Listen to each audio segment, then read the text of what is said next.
এই অঙ্কটিতে বলেছে ৩ বছরের জন্য ৫% বার্ষিক হারে ৮,০০০ টাকার চক্রবৃদ্ধি সুদ এবং সরল সুদের মধ্যে পার্থক্য কত। এক লাইনে অঙ্কটি হয়ে যাবে।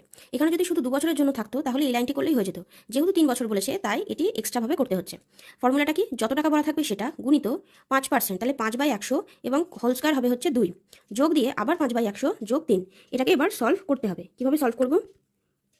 ৮,০০০ গুণিত ৫×৫=২৫ বাই ৪টে শূন্য যোগ ১০০, ওপরে হচ্ছে ৫ যোগ ৩০০।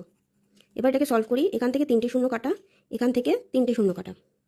এরপর হচ্ছে ৫ দিয়ে কাটলে ৫ দুগুণ ১০, ৫×৫ = ২৫ এবং এখান থেকে ২ দিয়ে কাটলে ৪ দুগুণ ৮, তাহলে ৪×৫ হচ্ছে ২০। এরপরে হচ্ছে ৪×৫ = ২০ গুণিত ৩০৫/১০০। এটা কাটা, ২ দিয়ে ৫, ৫ দিয়ে ৩০৫কে হচ্ছে ৫×৬ = ৩০, ৫ × ৫ = ৬১, তাহলে উত্তর হয়ে যাবে হচ্ছে ৬১, অপশন সি।